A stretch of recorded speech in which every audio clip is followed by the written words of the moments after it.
This dad went from paycheck to paycheck anxiety to building generational wealth, and it all started in his mind. So here's a story about a client of mine. His name's Jonathan. Now, of course, all names are changed because I don't identify the folks that I work with. But Jonathan was making somewhere in the neighborhood of 85K per year. But he was living like he made like 30K. And every month was like a juggling act. Bills got paid late, credit card bills stayed maxed out. His wife handled the finances because money stressed him out too much. Does any of that sound familiar for you? Now, look, Jonathan's not in that case anymore, but that's where he was. He's increased his income by about 50K. He's eliminated all his consumer debt and has a 6 month emergency fund built. And his secret wasn't about starting a side hustle or some crazy investment strategy. Actually, it was just changing the stories that he had running around in his subconscious mind. Because most of us are running programming that we've inherited from somewhere else. And that's where a lot of the financial advice gets things wrong. I'm a big fan of Ramit Sethi. If you've never heard of him, check him out. Search for him here on YouTube. He's got a couple of great podcasts and tons of information. And one of the things that he talks about is that money's not logical, it's emotional. Like a lot of the issues that we have in regards to money are emotional issues, not logical ones. And that's because ever since you earned your first dollar, you've inherited this complex web of beliefs and ideas about money, success, and worthiness. I mean, these things come from all over. They're family messages, cultural narratives like money doesn't grow on trees, or rich people are greedy, or, the love of money is the root of all evil. Well, I should say, money is the root of all evil because the love of money is definitely the root of all evil. Statements of lack, like we can't afford it, or assuming that financial struggle is just part of who we are as Black people. Survival programming, that belief that we have to hoard our resources or else they'll disappear. All of those things are constantly running around in our brains, and they keep us in a cycle of bad decision making or no decision making. And that's really where Jonathan was. And the breakthrough came when we uncovered his core money belief. And that belief was, if I have too much, someone will take it away. And this belief was rooted in some personal experience and some generational things that he had that was kind of unconsciously driving him to self sabotage. Now, I could totally relate to Jonathan because I have been known to self sabotage. And it really comes from that self sabotage comes from a scarcity mindset. It really sabotages your success. Your subconscious mind, right? The part of you that you don't have to think about. That subconscious mind is designed to keep you safe by maintaining familiar patterns. Your subconscious mind does not care if the pattern is good or bad. It only cares that it's familiar. The familiar is what your subconscious mind is always trying to reinforce. Reinforce. If your family struggled financially, your brain might interpret financial success as a dangerous territory. Like, if you've always had struggle and you've never known success, success can be scary. I know we used to talk about fear, and a lot of people are always like, oh, fear of failure, fear of failure, fear of failure. But the fear of success is just as real. And this can show up in a lot of different ways. You get a financial windfall, you immediately spend it. You undercharge for your skills. One of the things that my coaches has mentioned in our groups is that a lot of folks really undercharge. Like they don't negotiate their rates. And then for us, like myself, I'm an employee. I've got a 9 to 5 job along with this role here as the founder of Kaleidoscope. And negotiating has always been a hard thing for me. Like I've always struggled with negotiating salaries and pushing for what I'm worth. And that comes from a scarcity mindset. And you avoid financial planning because something is always going to come up anyway. Like there's no point in having a plan when chaos are always around the corner. And self sabotage right when things start going well. So as soon as you start to build some momentum, you start to get things going in the right direction, you self sabotage. You uh, take out a big loan, or you decide to go big on GameStop because you saw that the Wall Street bets guys said to invest, or you jump into some crypto craziness. And it really sabotages your momentum. And we can also get caught in analysis paralysis. Like we just start thinking and getting in our own head and not making an actual decision because we're waiting for the perfect moment. And let me tell you, the perfect moment does not exist. And getting Jonathan through all of that was wild, but we got there. And he was stuck in what I called the almost broke cycle. He'd make progress, then unconsciously create a crisis that ate up his savings. His mind was keeping him in familiar financial territory, just getting by. Now, here's where that gets interesting. Neuroscience shows us that scarcity thinking literally changes how your brain processes information. When you're in scarcity mode, your prefrontal cortex, that part that is set up for your long term planning and thinking, that completely shuts off. It's gone, it shuts down.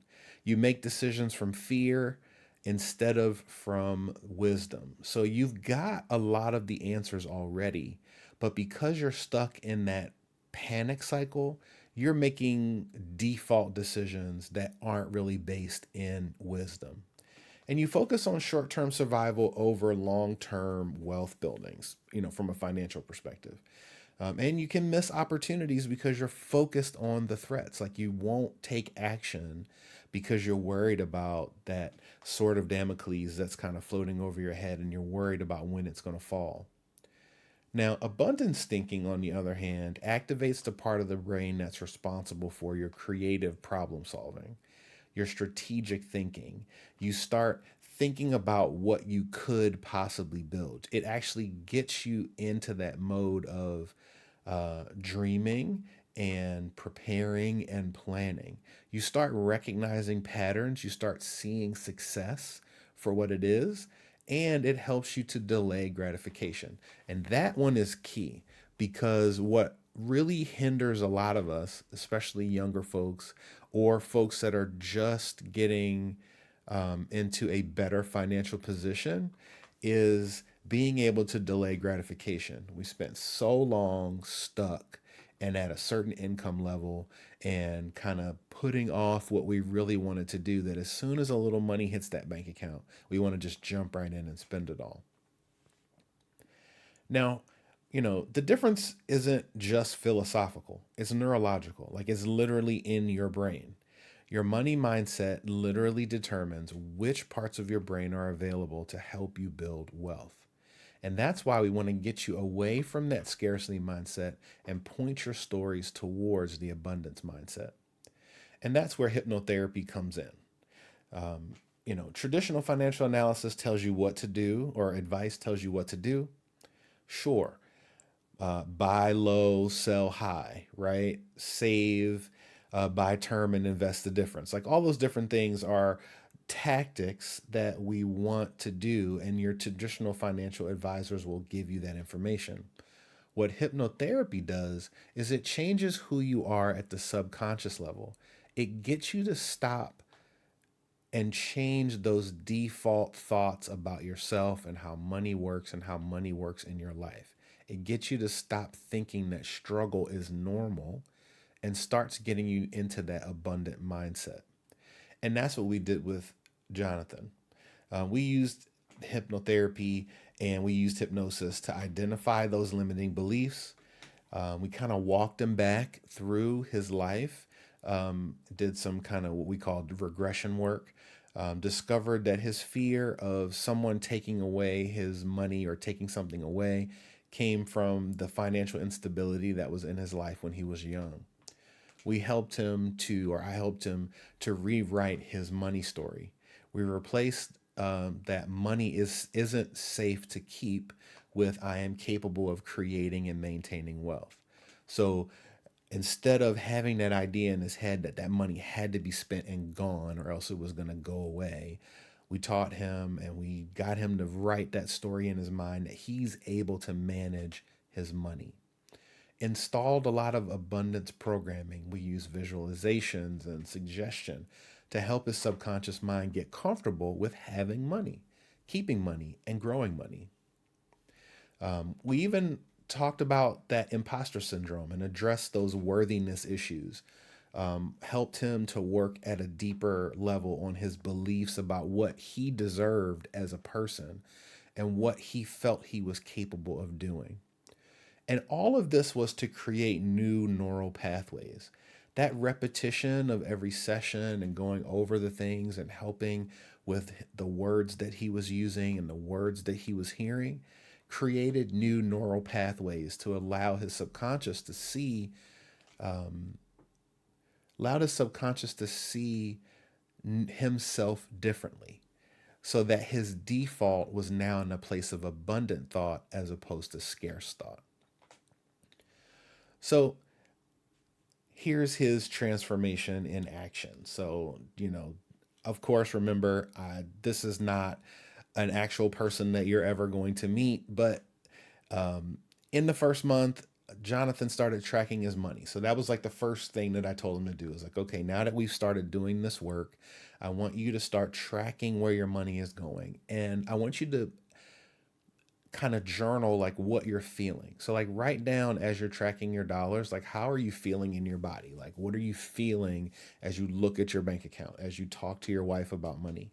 Like what are you feeling? Because previously he would avoid looking at any of his balances because tracking money and knowing what was there made him super anxious. By month three, he actually negotiated a raise at work. So he had been putting this off for years and he really did deserve that raise. It wasn't like he just went in one day and kicked the table over and said, "Give me more money." Like he went in with a plan, but he actually did the work to negotiate and prepare kind of his documents to say that he should and is worthy of more. 6 months in, he, instead of like burning through his tax return, as we just finished up with tax season here in 2025, instead of burning that tax return on stuff like playthings, he opened a high yield savings account. By the end of that first year, now mind you, we weren't still doing the hypnotherapy work at that point, but I would check in with him from time to time. Like, look, hey, how's it going? He started a side consulting business, earning, extra money, got some, not a passive income stream, but an additional income stream into his household. And then by the 18th month, a year and a half after we started working together, he invested in his first rental property. Now, you know, what do they say in those financial commercials? Previous performance is not indicative of future results, right? Like, I can't say that if you decide to do hypnotherapy or begin changing your money stories, that you're going to be, negotiating raises and getting them and buying rental property. But I will say that you will make a powerful change in your mindset and you will begin to feel differently about how you think about money and how you think about yourself. The most powerful change, though, was his relationship with money and how it shifted from fear to curiosity. So he wasn't afraid of losing in money anymore. Like that wasn't an issue for him. He was always on the lookout for opportunities. He realized that he wasn't bad with money. He was just scared of it. So here's some questions that you can ask yourself as far as how you think about money. What did your parents say about money when you were growing up? Like, if you heard any discussions between your parents or your parent about money, what was it that they said? What did you hear? And when you imagine having significant wealth, what fears come up? Like, what are the things that you feel if you think about like getting significant income, significant money, significant wealth? Number three, do you believe you deserve to be financially successful? Like this gets into that worthiness thing that we talked about before. Do you actually believe you deserve to be wealthy? to be financially successful, to not have to grind all the time? Number 4, what story do you tell yourself about why you're not where you want to be financially? Like, what is the story you tell yourself when you start thinking about where you are in the present moment? And number 5, the last question, if money wasn't an issue, what would you do differently? Your answers will reveal the unconscious programming that's either supporting or sabotaging your financial goals. And Jonathan increased his income by about $50,000, but the real transformation was worth much more than that. I mean, he literally gained peace of mind about his family's future. He was able to be generous without resentment. Like whenever somebody needed something, he was there. He was able to give without being worried. And confidence in his earning potential. Like he no longer worried that he might lose his job or he might lose his income because he knew no matter what, he had skills that he could be confident in the marketplace. Also, he created a legacy of wisdom he could pass on to his kids. I didn't mention anything about his kids, but he's got 2 daughters, and he's able to pass that wisdom on to his children and create financial stability for them in a way that he hadn't been able to before. And he was now free from the constant stress of financial insecurity. So I tell you this story to say what? The stories that roll around in your head that you're constantly telling yourself, those stories do have an impact. And they impact you in a variety of ways. So maybe finances isn't your issue. Maybe it's how you show up in relationships. Maybe it's whether or not you can keep a relationship. But those subconscious stories are always there in your mind and they're having an impact on you every day. So if you want to move forward and you feel like you want to do something different, that's what we're here for. That's the work that we do at Kaleidoscope Coaching Services. My wife Dee and I help people every day to get that and have that mindset shift. So if that's something that you might be interested in, I'd love to talk to you.